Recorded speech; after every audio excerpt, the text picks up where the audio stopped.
नमस्कार दोस्तों, जय श्री राम। दोस्तों, हमारे YouTube चैनल पर आप सभी का स्वागत है। अगर आप चैनल पर पहली बार आए हैं तो चैनल को अवश्य सब्सक्राइब करें और बेल आइकॉन को अवश्य सेलेक्ट करें। हर त्योहार की तरह धनतेरस मनाने के पीछे भी एक पौराणिक कथा प्रचलित है।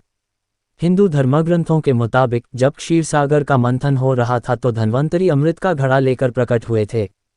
इसीलिए धनतेरस को सुख और समृद्धि के पर्व के तौर पर मनाया जाता है।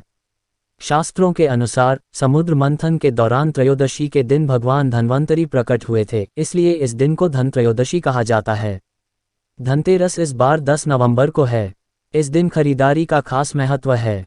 अमीर हो या गरीब, धनतेरस के दिन हर कोई बाजार जाकर खरीदारी जरूर करता है ताकि उसके घर में बरकत बनी रहे। अगर इसे खरीदारी का महादिन कहें तो गलत नहीं होगा। धनतेरस की दस्तक के साथ ही दिवाली के त्योहार के आने का एहसास होने लगता है।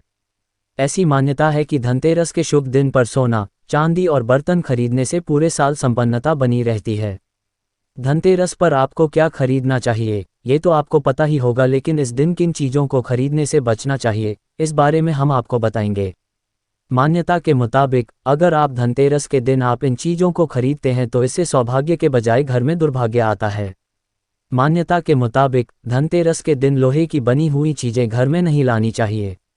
अगर आपको लोहे के बर्तन खरीदने हैं तो धनतेरस से एक दिन पहले ही बर्तन खरीद लें। धनतेरस के दिन सोना, चांदी या नए बर्तन खरीदना शुभ माना जाता है, लेकिन इस दिन लोहे के बर्तन व इससे बनी चीज़ें खरीदने से बचना चाहिए।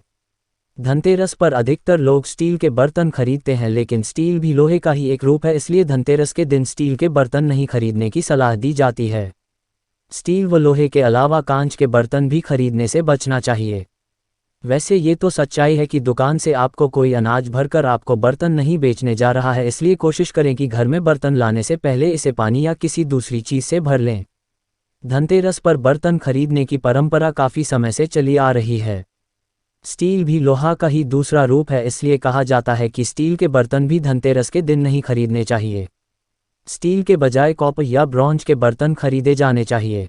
धनतेरस के दिन बर्तन खरीदना बहुत शुभ माना जाता है, लेकिन बर्तन की खरीदारी के वक्त कुछ सावधानियों को ध्यान में रखना जरूरी है। घर पर खाली बर्तन कभी ना लाएं। इसे घर लाने पर पानी से भर दें। पानी को भाग्य से जोड़कर देखा जाता है। इससे आपके घर में समृद्धि और संपन्नता का वास रहेगा। खाली बर्तन घर लाना अशुभ माना जाता है, इसलिए ऐसा करने से बचें। धनतेरस के दिन काले रंग की चीज़ों को घर लाने से बचना चाहिए। धनतेरस एक बहुत ही शुभ दिन है, जबकि काला रंग हमेशा से दुर्भाग्य का प्रतीक माना गया है, इसलिए धनतेरस पर काले रंग की चीज़ें खरीदने से बचें। धनतेरस के दिन अगर आप खरीदारी करने निकले हैं तो चाकू, कैंची व दूसरे धारदार हथियारों को खरीदने से बचना चाहिए। कई घरों में धनतेरस के दिन कार खरीदने की योजना बनाई जाती है क्योंकि यह शुभ दिन माना जाता है, लेकिन मान्यताओं के मुताबिक अगर आपको धनतेरस के दिन कार घर लानी है तो उसका भुगतान एक दिन पहले कर लें, धनतेरस के दिन नहीं। धनतेरस के दिन सबसे ज़्यादा सोने की ही खरीदारी होती है, लेकिन एक बात ध्यान में रखना जरूरी है कि इस दिन गलती से भी नकली ज्वेलरी, सिक्के घर में नहीं लाने चाहिए। धनतेरस के दिन तेल या तेल के उत्पादों जैसे घी, रिफाइंड इत्यादि लाने के लिए मना किया जाता है। धनतेरस पर दिए जलाने के लिए भी तेल और घी की जरूरत पड़ती है, इसलिए ये चीज़ें पहले से ही खरीद कर रख लें। कांच का संबंध राहु से माना जाता है, इसलिए धनतेरस के दिन इसे खरीदने से बचना चाहिए। इस दिन कांच की चीज़ों का इस्तेमाल भी नहीं करना चाहिए। धनतेरस के एक दिन पहले तोहफे खरीदना और देना शुभ माना जाता है, लेकिन धनतेरस के दिन नहीं।